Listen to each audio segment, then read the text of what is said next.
ভবিষ্যৎ কোন জায়গায় যাবে চাকরিহারা শিক্ষকদের তা নিয়ে এখনো পর্যন্ত ধোঁয়াশা কাটছে না। আর এই ধোঁয়াশা যতদিন না কাটবে ততদিন পর্যন্ত আন্দোলন চলবে। আগেও হুঁশিয়ারি দিয়েছেন, এখনো পর্যন্ত তাদের যে প্রতিবাদ সেই প্রতিবাদ তারা অব্যাহত রেখেছেন। আজও হাজরা মোড়, সেখান থেকে এক এক করে ছবি, সেই ছবি প্রকাশ্যে এসছে, জানি আজকে 4টে চতুষ্কোণে স্বাভাবিকভাবেই আলোচনায় যেতেই হবে আমাদেরকে। নির্দিষ্টভাবে জানাবার চেষ্টা করি আজ হাজরা মোড়ের প্রতিবাদ এবং সেই প্রতিবাদ বিক্ষোভ এখনো পর্যন্ত অব্যাহত। চাকরিহারাদের এই বিক্ষোভ, সেই বিক্ষোভে এক এক করে সেই ছবিগুলো প্রকাশ্যে এসছে। তারা খুব স্বাভাবিকভাবে এখনো পর্যন্ত বলছেন যে তাদের যে ভবিষ্যৎ তারা এখনো সুস্পষ্টভাবে বুঝতে পারছে না। বার্তা তো অনেক কিছু আসছে, কিন্তু তারপরেও যে পরিস্থিতি তৈরি হয়ে রয়েছে, এখনো পর্যন্ত বিক্ষোভকারীদেরকে আটকাবার জন্য পুলিশের যে সেই চেষ্টা, অর্থাৎ ব্যারিকেড দেওয়া, চাকরিহারা শিক্ষকদের যেভাবে তাদের এই অবস্থার আন্দোলন যাতে তারা না করতে পারেন তার জন্য সমস্ত ব্যবস্থা, এই ব্যবস্থাপনাগুলো এখনো পর্যন্ত রয়েছে পুলিশের তরফ থেকে। ফলত আজও সেই ধস্তাধস্তির ছবি, আজও সেই ধরপাকড়ের মতন ছবি, আজও শিক্ষক যারা সমাজের মূল জায়গায়, যারা কারিগর, আজ তাদের এই ধরনের অবস্থার মধ্যে ফের পড়তে হচ্ছে। এই হচ্ছে অবস্থা, এই হচ্ছে রাজ্যের চাকরিহারাদের এই মুহূর্তের পরিস্থিতি। আজ ডেফিনেটলি আলোচনায় যাবার আগে একটু ছবিটাও বিস্তারিত ব্যাখ্যায় যাওয়ার চেষ্টা করব, কারণ অভিরূপা আমাদের প্রতিনিধি সরাসরি এই ছবি কিছুক্ষণ আগেই তুলে ধরেছেন, ব্যাখ্যাও দিচ্ছিলেন। আরও একবার চলে যাব অভিরূপার কাছে। অভিরূপা, এখনো পর্যন্ত যে অবস্থা বা পরিস্থিতি তাতে কি বলছেন চাকরিহারারা প্রত্যেকে?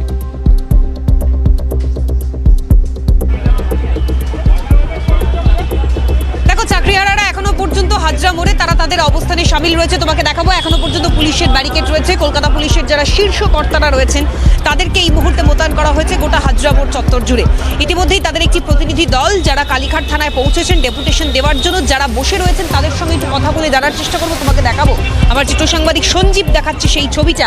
এখনো পর্যন্ত কিন্তু তারা তাদের যে নিজেদের যে অবস্থান, যে সুনির্দিষ্ট দাবি, সেই দাবিতে অনড় রয়েছেন। যারা রয়েছেন একটু কথা বলে জানার চেষ্টা করবো। একটু কথা বলছি দাদা, একটু কথা বলছি। আপনারা লড়াই আন্দোলন চালিয়ে নিয়ে যাচ্ছেন। আজকে আপনাদের মুখ্যমন্ত্রীর বাড়ির সামনে যেভাবে আটকে দেওয়া হলো, পুলিশের সঙ্গে খণ্ডযুদ্ধ বাঁধলো, সেক্ষেত্রে দাঁড়িয়ে কি বলবেন? এখন আপনাদের একটা প্রতিনিধি দল গিয়েছে ডেপুটেশন দিতে, কিন্তু এই লড়াইটা তো চলবে, এই সেগ্রিগেশন যেটা আপনারা মানছেন না, কি বার্তা দেবেন সরকারকে? অ্যাকচুয়ালি আমরা এখানে এসেছিলাম মাননীয় মুখ্যমন্ত্রীর কাছে, আমরা ডেপুটেশন দিতে এসেছিলাম। আমাদের শুধু বক্তব্য যে উনি আমাদের বক্তব্যগুলো ভালো করে শুনুন। কেন আজকে ডিআই অফিসে, প্রত্যেকটা ওয়েস্ট বেঙ্গলের ডিআই অফিসে লিস্ট পাঠানো হয়েছে, কেন আমাদের লিস্ট পাঠানো হয়নি? আমাদেরকে টেন্টেডও বলে ঘোষণা করা হয়নি এবং আনটেন্টেডও বলে ঘোষণা করা হয়নি। তাহলে আমরা কোন ক্যাটাগরিতে রয়েছে? In which category we are belongs to? যে নাম নেই কেন, তার লজিক্যালি একটা উত্তর আপনাদেরকে। রাইট। আর যদি আমরা টেন্টেড হই তাহলে স্কুল সার্ভিস কমিশনের তরফ থেকে আমাদের লিখে দিক উই আর সার্টিফাইড টেন্টেড, তাহলে আমরা শান্তিপূর্ণভাবে এখান থেকে বিক্ষোভ তুলে নিয়ে যাবো। কিন্তু এখনো পর্যন্ত আমরা সুপ্রিম কোর্টের ভার্ডিক্টে, আমি যদি 28 প্যারা বলে সেখানে মেনশন করি, সেখানে পরিষ্কার লেখা আছে we may have accepted the documents if the WBSSC has the physical copy of OMR or the mirror image of OMR. এই কথাটার অর্থ কি? আমরা এটাকে গ্রহণ করতে পারতাম, অর্থাৎ চিফ জাস্টিস ওনাকে গ্রহণ করেননি। ইভিন 38 প্যারাতে সেখানে লেখা রয়েছে কি না, যেখানে বলা আছে the some candidates claim that the the filled OMR are not theirs and some candidates claim that the filled candidates are there. এখানে চিফ জাস্টিস বলেছেন যে it is the writ court, সেই রিট কোর্টে কিন্তু এখানে ক্রিমিনাল ম্যাটারটাকে, অর্থাৎ 65B evidence অ্যাক্টটাকে তিনি maintain করছেন না। তাহলে প্রশ্নটা হচ্ছে ম্যাডাম, আমাদের ইস্যুটা কোথায় প্রমাণিত হলো? তাহলে টিল নাও আমাদের যদি ইস্যুটা প্রমাণিত হতে হয় তাহলে সিএফএসএল রিপোর্ট আসাটা প্রয়োজন ছিল। টিল নাও সিএফএসএল রিপোর্ট আসেনি, মেটেরাটা রিপোর্ট আসেনি, হ্যাশ ভ্যালু আসেনি। তাহলে তো এখনো পর্যন্ত তো আমরা টেন্টেড অর আনটেন্টেড, এখানে তো আমরা পরিষ্কার হলো না। ইভিন অথচ আপনাদেরই মিডিয়ায় আমাদেরকে দাগিয়ে দেওয়া হচ্ছে আমরা যোগ্য এবং অযোগ্য। Why this political term is used? Why this political salary দেওয়ার কথা বলা হয়েছে বিভিন্ন ক্ষেত্রে। আমরা দেখতে পাচ্ছি যে যাদের নাম পাঠানো হয়েছে তাদেরকে স্যালারি দেওয়া হবে, সেক্ষেত্রে দাঁড়িয়ে বিভিন্ন বিষয়গুলো উঠে আসছে। আপনাদের সঙ্গে এই ধরনের কোনো রকম যোগাযোগ বা বার্তা কিছু দেওয়া হয়েছে স্যালারির বিষয়ে? না, আমাদের এই সম্পর্কিত কোনো বার্তা দেওয়া হয়নি। এই কারণেই আজকে আমাদের শান্তিপূর্ণ বিক্ষোভ। আপনারা এখন বর্তমানে কি চাইছেন? আপনাদের একটা প্রতিনিধি দল পৌঁছেছে কালীঘাট থানায়, ভবিষ্যতে আপনারা কিভাবে এই আন্দোলনকে এগিয়ে নিয়ে যাবেন এবং আপনাদের সুনির্দিষ্ট দাবিটাই? আমরা অবশ্যই এই আন্দোলনকে এগিয়ে নিয়ে যাওয়ার আরও চেষ্টা করব। আমরা যতক্ষণ না আমাদের নির্দিষ্ট লক্ষ্যে পৌঁছতে পারছি, যত আজকে কি হবে, মানে এখন তো কালীঘাট থানায় পৌঁছেছে আপনাদের প্রতিনিধি দল, এর পরবর্তী আপনাদের চিন্তা ভাবনা কি? আপাতত আজকের আমাদের যে চিন্তাভাবনা আছে, ওনারাও প্রতিনিধি দলকে কিভাবে কি রিপ্লাই দেয় সেটা আমরা ওয়েট করব। সেটা- যাদেরকে নিয়ে গেছে থানায় তাদেরকে ছেড়ে দিতে হবে, ছাড়তে হবে। এসএসসির সঙ্গে আপনারা কোনোভাবে যোগাযোগ করছেন, মানে এই যে ডিআই তালিকা, যে অফিসে যে তালিকা পাঠানো হয়েছে সেখানে কেন নাম নেই, বা আইনানুগ পথে হাঁটা, এই বিষয়গুলোর দিকে আপনারা এগোচ্ছেন ধীরে ধীরে? এই আমরা তো সেই বিষয়ে এগোচ্ছি। আমাদের একটা বিক্ষোভ চলছে এসএসসি অফিসের সামনে, সেখানে আমরা 1000 আছে ক্যান্ডিডেট। 5 দিন ধরে বিক্ষোভ আমরা করছি, কিন্তু অযোগ্য কমিশন লুকিয়ে বেড়াচ্ছে, এখন অবধি অফিসে আসেনি। আজকে কি হলো যখন আপনারা হাজরা বা কালীঘাট চত্বরে এলেন, সেখানে কি পরিস্থিতি বা কি অভিজ্ঞতার সম্মুখীন হতে হলো আপনাদের পুলিশের সঙ্গে? পুলিশের সাথে অভিজ্ঞতা যেটা হলো ঠিকঠাকই ছিল, সবই ছিল। মানে আমরা যেটা চাইছিলাম আমাদের যে ডেপুটেশন যেটা, সেটা শান্তিপূর্ণভাবে দিতে। মুখ্যমন্ত্রীর কাছে কি দাবি? আপনারা সরাসরি হস্তক্ষেপ চাইছেন? আমরা যেটা চাইছি, এখনো টিল নাও এসএসসির সার্ভারে যে ডেটাটা আছে, ওই ডেটাটা কি আদৌ মানে প্রমাণিত না প্রমাণিত নয় ওটা জানা, বা এই যে মানে ডিআই অফিসে যে ডেটাটা পাঠালো তার মূল ডেটাটা কোনটা, সততা বা যৌক্তিকতা? মানে কোন ডেটার ভিত্তিতে ডিআই অফিসে ওই ডেটাটা পাঠালো। এখনো টিল নাও এসএসসির সার্ভারে আমাদের র্যাঙ্ক, আমাদের লিস্ট এখনো টিল নাও এসএসসি দপ্তরে আপনারা যোগাযোগ করেছেন এখনো? আমরা দপ্তর বলতে আমাদের দিদির কাছে চেষ্টা করেছিলাম, মমতা সদুত্তর পাননি এখনো পর্যন্ত। একেবারে বুঝতে পারলাম, সদুত্তর এখনো পর্যন্ত নেই। কি হবে কিছুই বুঝতে পারছেন না। নির্দিষ্টভাবে যে বক্তব্যগুলো তারা রাখছেন তাতে একেবারে পুঙ্খানুপুঙ্খ ধরে ধরে তারা তাদের বক্তব্যগুলো উঠিয়ে রাখছেন। টেন্টেড আনটেন্টেড কোন পর্যায়ক্রমে তারা পড়ছেন তারা এখনো পর্যন্ত বুঝতে পারছেন না। অভিরূপা, ধন্যবাদ জানাই আপাতত। এর পরবর্তী কি পদক্ষেপ তার দিকে আমাদের নজর থাকবে। তবে পরিস্থিতি যে জায়গায় যাচ্ছে, যে বক্তব্যগুলো আমরা ইতিমধ্যেই শুনতে পেয়েছি, বিশেষভাবে এই মুহূর্তে সরাসরি আপনাদেরকে বক্তব্য শোনাবার চেষ্টা করলাম। আমাদের সঙ্গে এই মুহূর্তে Shatabdi Sarkar, united teaching and non teaching ফোরামের তরফ থেকে শিক্ষিকা উপস্থিত রয়েছেন। আমি স্বাগত জানাবো ম্যাডামকে এই অনুষ্ঠানে যোগ দেওয়ার জন্য, কারণ আমরা জানি না যে ভবিষ্যৎ আপনাদের কোন পথে যেতে চলেছে। যে পরিস্থিতি এই মুহূর্তে বা যে আন্দোলনের ছবিটা এই মুহূর্তে আমরা দেখতে পাচ্ছি, সেটা কি একমাত্র পথ হবে নাকি আইনি পদক্ষেপ আপনারা করতে চলেছেন? কোনটাতে বেশি জোর দিচ্ছেন আপনারা? আমরা আইনি পদক্ষেপ তো নেবই অবশ্যই, কিন্তু আমরা চাইছিলাম যে একটু বসে কথা বলতে। আমরা চাইছিলাম যে এসএসসির চেয়ারম্যান স্যার বা মুখ্যমন্ত্রী, মাননীয় মুখ্যমন্ত্রী বা শিক্ষামন্ত্রী আমাদের সাথে একটু কথা বলুক। উনি আমাদের সাথে একটু কথা বলে বসে আমরা সমস্যাটার সমাধান চাইছিলাম। যদি এভাবে সমস্যার সমাধান না হয় তখন তো আমরা আইনি পদক্ষেপ নেবই অবশ্যই। কিন্তু আমরা জানি যে আমাদের মুখ্যমন্ত্রী, আমাদের মাননীয় মুখ্যমন্ত্রী অত্যন্ত তিনি মানবিক। তিনি আমাদের এই মানবিক দিকটা তিনি মানে নিশ্চয়ই আমরা যে মানবিক দিকটা তুলে ধরতে চাইছি ওনার কাছে, তিনি নিশ্চয়ই আমাদের এই কষ্টটা, আমাদের এই আন্দোলনটা বুঝবেন যে আমরা কেন আজকে রাস্তায় বসে আছি। তো সেটা আমি চাইছি যে উনি আমাদের সাথে একটু কথা বলুক এবং আমাদের এই সমস্যাটার একটু সমাধান করার, সুরাহা করার চেষ্টা করুক। মুখ্যমন্ত্রীর আগেও মানবিক বার্তা দিয়েছেন। মানবিক জায়গা থেকে দাঁড়িয়ে মুখ্যমন্ত্রী বারবার প্রচেষ্টাও করেছেন যাতে সমস্যার সমাধান হয়ে যায়, কিন্তু বেশ কিছু জায়গা রাজ্যের মুখ্যমন্ত্রীর তরফ থেকে সুস্পষ্টভাবে বলছিলেন তিনি। এখন এর পেছনে কারা, কি কারণে হলো এত কিছু, এই যে নির্দিষ্ট একটা পরিস্থিতি, সেটা মানে বাস্তবিক অর্থে কি হবে? মানে আপনারা তাহলে পরে কি চাইবেন আর আগামী সময়? যদি মুখ্যমন্ত্রীর সাথে দেখা না হয় বা রাজ্যের শিক্ষামন্ত্রীর সঙ্গে দেখা না হয়, তাহলে পরে কি করবেন? তাহলে আমাদেরকে আইনি পথেই যেতে হবে। আমরা যতদূর সম্ভব চেষ্টা করব ওনার সাথে দেখা করার। কিন্তু শেষ পর্যন্ত যদি উনি আমাদের সাথে কথা না বলেন, আমাদের কথা একটু না শোনেন, আমাদের বিষয়টা যদি একটু মানবিকভাবে উনি না দেখেন, তাহলে আমাদেরকে অবশ্যই আইনিভাবে ব্যাপারটা এগোতে হবে। কারণ আমাদের তো দেওয়ালে পিঠ থেকে গেছে, আমাদের তো আর যাওয়ার কোথাও জায়গা নেই। সুতরাং এখন আমরা যতদূর যেতে পারি, যেদিকে এগোলে আমাদের নিজেদের দিকটা এগোতে পারবো, বা আমরা স্কুলে উপস্থিত হতে পারবো, বা আমাদের গায়ে যে তকমাটা লাগানো হয়েছে সেই তকমাটাকে যেভাবে আমরা মুছে ফেলতে পারবো, ততদিন পর্যন্ত আমরা আমাদের এই লড়াইটা চালিয়ে যাব। সেটা আইনিভাবে হোক বা ওনার সাথে আলোচনা করে হোক, যেভাবেই হোক আমরা এই তকমাটা ঘোচাতে চাইছি। কারণ এই তকমার মানে প্রাপ্য আমাদের নয়, এই তকমা আমাদের প্রাপ্য ছিল না। কারণ যেখানে আমাদের সর্বোচ্চ আদালত আমাদেরকে সার্টিফাই করতে পারেননি যে আমরা টেন্টেড কিনা, যেখানে দেশের সর্বোচ্চ সংস্থা সিবিআই তারা যেখানে আমাদেরকে বলতে পারেনি, তারা যেখানে আমাদেরকে প্রমাণ করতে পারেনি যে আমরা ওনারা যে ওই কোন এক ব্যক্তি পঙ্কজ বনশালের কাছ থেকে কি পেয়েছেন সেই ডাটার অথেন্টিসিটি যেখানে প্রমাণিত নয়, তারা প্রমাণ করতে পারেনি যেখানে, তাহলে আমরা আর কার কাছে ভরসা করব? তাহলে কি মনে হচ্ছে মানে কিসের ভিত্তিতে এই ডেটা দেওয়া হলো? এবং খুব স্বাভাবিকভাবেই আপনারা দীর্ঘ এই দাবিটা করছেন, আপনারা সংবাদ মাধ্যমের সামনে বা সংবাদ মাধ্যমের মুখোমুখি হয়ে বারবার রেখেছেন প্রশ্নটা। আরও একবার একটু জানবার চেষ্টা করবো যে কোন কোন দাবিগুলো আপনারা করবেন এর পরবর্তী সময় দেখা হলে পরে আপনারা যেটা চাইছেন এই মুহূর্তে, পুঙ্খানুপুঙ্খ দাবিগুলো কি? আমরা চাইছি আমাদের স্কুলে ফিরে যেতে, যেটা আমাদের জায়গা। আমরা পড়াতে চাই, আমরা স্কুলে যেতে চাই, এবং এটা আমাদের হাত জোর করে নিবেদন মাননীয়ার কাছে যে উনি আমাদের কথাটা একটু শুনুক। আমরা কেউ এই রাস্তায় শুধু শুধু বসে নেই, আমরা কেউ মারামারি করতে চাই না, আমরা কোনো আন্দোলন অশান্তিপূর্ণ কোনো আচরণ এই 5 দিনে করিনি। আজও কিন্তু আমরা এখানে এসেছিলাম হাজরা মোড়ে মাননীয়ার সাথে মাননীয়ার বাড়িতে দেখা করতে এসেছিলাম পারমিশন নিয়ে, আমাদের কিন্তু স্পেশাল পারমিশন ছিল। আমরা কিন্তু অনেক চেষ্টা করে অনেক জায়গা থেকে পারমিশন নিয়ে এখানে আজকে এসেছিলাম। আমরা কোনো অশান্তিমূলক আচরণ করতে চাইনি, কিন্তু আজকেও আমরা হতাশ হলাম, আমরা দেখা পেলাম না। তার তবুও আমরা এখনো পর্যন্ত আশা রাখছি যে আমাদের মানবিক মুখ্যমন্ত্রী আমাদের সাথে কথা বলবেন, আমাদের অবস্থাটা বুঝবেন, আমাদের অবস্থানটা বুঝবেন, এবং তিনি এই আমরা যে অবস্থায় আজকে আছি তার একটা সুরাহা করবেন। ঠিক ঠিক, সুরাহার জায়গা, সুরাহাটাই সব থেকে বড় প্রশ্নের জায়গা।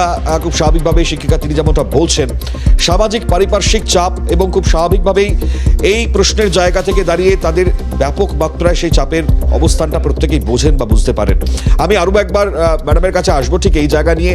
আপনারা যে ডেটাটার কথা বলছেন, মানে যার ভিত্তিতে আপনারা এখনো পর্যন্ত বুঝতে পারছেন না, আপনি যে বিষয়টা বলছিলেন, তো কিসের ভিত্তিতে এই ডেটা দেওয়া হলো? ইনফ্যাক্ট আজ পুলিশের ভূমিকায় বা আপনারা কোন চোখে দেখছেন? কারণ এতগুলো পারমিশনের পরেও আজ এভাবে আটকালো আপনাদেরকে। হ্যাঁ, আমরা পুলিশের ভূমিকা নিয়ে কি বলবো বুঝতে পারছি না, কারণ আমাদের বিভিন্ন জায়গা থেকে পারমিশন ছিল, এবং সেই পারমিশনটাও খুব কষ্ট করে আমাদেরকে জোগাড় করতে হয়েছে, কারণ এখানে তো এভাবে আন্দোলন করা যায় না, কেউ বসতে পারে না এই জায়গাটাতে। তো আমরা অনেক পারমিশন নিয়ে এসেছিলাম, কিন্তু আমাদের মনে হলো বাইরের কেউ এসে এখানে ঝামেলা বাঁধালো, কারণ আমরা শিক্ষক, আমরা কেউ এখানে মারামারি করতে আসিনি। আমরা 5 দিন ধরে রাস্তায় শুয়ে আছি, রাস্তায় বসে আছি, আমরা কেউ কোনো অশান্তি ঝামেলা কিচ্ছু করিনি, হাতাহাতি পর্যন্ত করিনি। সেখানে কে এখানে ঢুকে কে কি হঠাৎ করে একটা বিশৃঙ্খল পরিস্থিতি তৈরি করলো আমরা বুঝতেও পারলাম না হঠাৎ করে। এবং দেখলাম যে পুলিশের প্রিজন ভ্যান এসে আমাদের বেশ কিছু, আমাদের যারা নেতৃত্বস্থানীয় ছিলেন, যারা বেশ কিছু আমাদের শিক্ষক এবং শিক্ষিকা যারা ছিলেন, শিক্ষাকর্মী, তাদেরকে তুলে নিয়ে আটক করে নিয়ে গেছেন। আমরা চাইছি যে তাদেরকে বিনা শর্তে নিঃশর্তে ছেড়ে দেওয়া হোক। আমরা এই আবেদনটুকু রাখছি, কারণ আমরা শিক্ষক, আমরা শিক্ষাকর্মী, আমরা কেউ লড়াই করতে যুদ্ধ করতে আসিনি। আমরা এখানে শান্তিপূর্ণভাবে আমাদের বার্তাটুকু পৌঁছাতে এসেছিলাম মাননীয়ার কাছে। এবং এই যে সিবিআইয়ের যে তথ্য, যেটা তারা নিজেরাই প্রমাণ করতে পারলেন না, কোথা থেকে পেলেন, কিভাবে পেলেন, আমরা তো কেউ এসএসসির অফিসে গিয়ে সার্ভারের কোনো গন্ডগোল করে আসিনি, আমরা তো কেউ কিছু এগুলো জানি না। আমরা তো শুধু পরীক্ষা দিয়েছিলাম, প্রত্যেকটা ধাপ পেরিয়েছি, পরীক্ষা দিয়েছি। তারপরে কেন, কিসের জন্য আমাদেরকে আজকে এইভাবে রাস্তায় বসতে হচ্ছে? আমরা তো পরীক্ষার প্রতিটা ধাপ পেরিয়ে এসেছি, কিন্তু তারপরেও আমাদের বিরুদ্ধে অভিযোগ যে ওএমআর মিসম্যাচ। আমরা জানি না সেটা কি বস্তু, আমাদের তো ওএমআরও প্রকাশ হয়নি, আমরা জানি না। আমরা চাইছি যে ওনাদের কাছে ওএমআর যদি থাকে, ওএমআরের মিরর কপি যদি থাকে, ওনারা পাবলিশ করুক, উনি প্রকাশ করুক। ওনারা তো আমাদেরকে ওনাদের কাছে আমরা টেন্টেড মনে হচ্ছে, আমাদেরকে যেভাবে ওনারা রাস্তায় বসিয়ে দিয়েছেন, স্কুলের ডিআই অফিসে যেভাবে আমাদের নাম পাঠাননি, তাতে মনে হচ্ছে যে আমরা তাহলে টেন্টেড নিশ্চয়ই। তাহলে টেন্টেড যদি আমরা হয়ে থাকি, তাহলে কিসের বেসিসে, কোন ভিত্তিতে, কোন প্রমাণের ভিত্তিতে আমাদেরকে টেন্টেড বলা হলো? কারণ সিবিআই কোনো প্রমাণ দিতে পারেননি, সুপ্রিম কোর্ট বলছে যে কোনো প্রমাণ গ্রহণযোগ্য নয়, সেখানে আমরা কিসের ভিত্তিতে আজকে আমাদেরকে স্কুল যেতে দেওয়া হলো না, এটা আমরা জানতে চাই। আমাদেরকে এটা লিখিতভাবে জানানো হোক। ঠিক ঠিক। আচ্ছা, আরও একটা বিষয় যেটা জানবো সেটা হচ্ছে এই মাধ্যমিক এবং উচ্চ মাধ্যমিক, তাহলে সেগুলোর ভবিষ্যৎ কোন জায়গায় যাবে বা পড়ুয়াদের পড়ানোর জায়গাটা? মুখ্যমন্ত্রী তো বারবার বলেছেন স্কুলে ফেরবার জন্য আপনাদেরকে। তো এই মুহূর্তে দাঁড়িয়ে মুখ্যমন্ত্রী দীঘায় রয়েছেন, তিনি আজ জগন্নাথ ধামের প্রতিষ্ঠা এবং খুব স্বাভাবিকভাবেই এই অক্ষয় তৃতীয়ার দিন প্রতিষ্ঠার আগেই মুখ্যমন্ত্রীর আজকে এই সফর। মুখ্যমন্ত্রী ফেরবার পর আরও একবার কি ট্রাই করবেন মুখ্যমন্ত্রীর সঙ্গে দেখা করবার? আমরা চেষ্টা করে যাব, আমরা শেষ দিন পর্যন্ত চেষ্টা করে যাব আমরা তার কাছে পৌঁছানোর, তার কাছে আমাদের বার্তা পৌঁছানোর। নিশ্চয়ই তার কাছে আমাদের বার্তা পৌঁছাচ্ছেন, কারণ তিনি, আমরা এই যে এতগুলো ছেলে মেয়ে যে অনাহারে বসে আছি, আমরা যে এভাবে রাস্তায় বসে আছি, ঠিকঠাক খাওয়া নেই, ঘুম নেই, এভাবে তো আমরা থাকিনি। আমাদের জায়গা তো এই ক্লাসরুমটা ছিল, যেখানে আমাদের ছেলেমেয়েরা আমাদের জন্য অপেক্ষা করছে। আপনারা আমাদের স্কুলে যান, আমার স্কুলে গিয়ে জিজ্ঞাসা করুন যে আমি যোগ্য কি যোগ্য নই। আমরা আমাদের যোগ্যতার পরিচয় 6.5 বছর ধরে দিচ্ছি। এর আগে আমি প্রাইমারি স্কুলের টিচার ছিলাম, আমি সেখানেও আমার যোগ্যতার পরিচয় দিয়েছি। আমি আপার প্রাইমারি টেট কোয়ালিফাইড। আমি এই চাকরি পেয়ে যাওয়ার পর আর ওখানে ভাইভাটাও দিতে যাইনি। তাহলে আমি অযোগ্য কোথায়? আমি AA। তাহলে আমি যে অযোগ্য সেটা ওনারা কিসের ভিত্তিতে বলছেন? আমার স্কুলে যান, আমি স্কুলে 6.5 বছর ধরে প্রাণপাত করে আমার ছেলেমেয়েদেরকে পড়াইনি কিনা আমার স্কুলে গিয়ে জিজ্ঞাসা করুন। আমি নানা রকম স্কুলের সমস্ত রকম যে দায়িত্বটুকু আমাকে দেওয়া হয়েছে সেটা আমি নিজে যতটা সম্ভব চেষ্টা করেছি সেই দায়িত্বটুকু পালন করার। তাহলে আমি আজকে হঠাৎ করে 6.5 বছর পর আমাকে বলে দেওয়া হলো আমি অযোগ্য, তুমি রাস্তায় বসে যাও, এটা কিসের জন্য? তবে মাননীয় আজকে নেই, আমরা সে খবরটা পেয়েছি। আমরা চাইছি উনি তো ফিরবেন, ফিরে এসেও আমাদের সঙ্গে বসুক, বা উনি কারোর মাধ্যমে আমাদের জন্য কিছু সদর্থক বার্তা পৌঁছান, এটুকু আমরা চাইছি। ঠিক। মুখ্যমন্ত্রী মানবিক এবং আপনাদের কোনো সাজেশনস কি থাকবে? মানে এই তো অবস্থা পড়ে রয়েছে বা তৈরি হয়ে রয়েছে, তো আপনাদের তরফ থেকে কোনো সাজেশনস যাতে অ্যাটলিস্ট এই জায়গাটায়, সেগ্রিগেশনের জায়গাতে যোগ্য অযোগ্যতা, টেন্টেড নন টেন্টেড, এই পরিস্থিতিটি যাতে কাটে বা কাটানো যেতে পারে, কোনো সাজেশনস কি থাকবে আপনার? দেখুন, আমি তো সাজেশন দেওয়ার কেউ নই, তবে সুপ্রিম কোর্টের ভার্ডিক্টে 31 নম্বর প্যারাতে লেখা আছে থার্ড কাউন্সিলিংয়ের পর থেকে যেটা হয়েছে তারা সবাই এক্সপায়ারি অফ প্যানেল। তাহলে তারা যেখানে স্কুলে যাচ্ছে, আমরা ফার্স্ট সেকেন্ড থার্ড কাউন্সিলিংয়ে যারা শিক্ষক শিক্ষিকা আছি তারা রাস্তায় পড়ে আছি, এটা কি ঠিক হচ্ছে? তাহলে এই বিষয়টা একটু আপনারাও দেখুন। এটা আমার কাছে, আমার নিবেদন মাননীয়ার কাছে, আমাদের মাননীয় শিক্ষামন্ত্রীর কাছে, এসএসসির চেয়ারম্যান স্যারের কাছে আমাদের এটা নিবেদন যে আপনারা এটা একটু দেখুন। যেখানে এসএসসির ভার্ডিক্টে 31 নম্বর প্যারায় বলা আছে এটা, সেখানে আমাদেরকে অযোগ্য করে দিয়ে থার্ড কাউন্সিলিংয়ের পরে 8 কাউন্সিলিং পর্যন্ত যারা আছে তারা স্কুল যাচ্ছে আর আমরা রাস্তায় বসে আছি। কেন না? আমাদের OMR ইস্যু, যেটা কিনা প্রমাণিত নয়, দেশের সর্বোচ্চ সংস্থারাও যেটা প্রমাণ করতে পারেননি এবং যেটার কোনো অথেন্টিসিটি নেই। সত্যি অবস্থা কোন জায়গায় আমরা প্রত্যক্ষ করতে পারি, বুঝতে পারি। আমি ধন্যবাদ জানাবো ম্যাডাম আপনাকে, এতক্ষণ সময় দিলেন এবং খুব স্বাভাবিকভাবে পরিস্থিতি নতুন করে হয়তো বলবার কিছু নেই। পরিস্থিতি আপনারা বিগত কয়েকটা দিন ধরে দেখতে পাচ্ছেন। অবস্থা, একজন শিক্ষিকা তিনি জানেন তিনি যোগ্য, কিন্তু এই হচ্ছে অবস্থা বা পরিস্থিতি, যেখানে তদন্তকারী সংস্থা বা দেশের সর্বোচ্চ আদালত তার নির্দিষ্টভাবে নির্দেশ এখন দেখবার যে তাদের ভবিষ্যৎ কোন জায়গায় যাচ্ছে। ইনফ্যাক্ট স্কুলগুলোর অবস্থা, মাধ্যমিক বলুন, উচ্চ মাধ্যমিক বলুন, কি হবে? যারা আজ ছাত্রীরা রয়েছে তাদেরই বা ভবিষ্যৎ কোন জায়গায় যাবে? একদিকে দাঁড়িয়ে এখনো পর্যন্ত চাকরিহারা শিক্ষক বা শিক্ষিকা যারা রয়েছেন তারা প্রতিবাদ। আজকেও কালীঘাটের ছবিটা দেখাচ্ছিলাম আপনাদেরকে, শিক্ষিকার সঙ্গে কথাও বলছিলাম, তাদের অবস্থান বা পরিস্থিতি সম্বন্ধে আপনারা দেখছিলেন। এরই মধ্যে 32,000 প্রাথমিক শিক্ষক নিয়োগ যে মামলা, সেই মামলা ফের পিছিয়ে গেল। অত্যন্ত গুরুত্বপূর্ণ, আপনারা এর আগে জানেন বিচারপতি তিনি মামলা থেকে সরে দাঁড়িয়েছিলেন। নতুন করে এই জায়গায় স্বাভাবিকভাবে এই মামলার পরবর্তী ফিউচার বা ভবিষ্যৎ কোন জায়গায় যাবে সেটার দিক নির্দেশ আমরা দেখাচ্ছিলাম আপনাদেরকে। ইতিমধ্যেই আপনাদেরকে আরও একবার জানাই, 7ই মে 32,000 চাকরি বাতিল মামলার পরবর্তী শুনানির দিন আবারও ধার্য হলো এবং একই সঙ্গে দাঁড়িয়ে যেমনটা আমরা জানতে পারছি বিচারপতি তপব্রত চক্রবর্তী ডিভিশন বেঞ্চে এই মামলার শুনানি হতে চলেছে। 32,000 নিয়োগ বাতিল মানেই আইনজীবী দীর্ঘসারি বক্তব্য রেখে যাবে তেমনটা নয়। এত সময় দেবে না আদালত।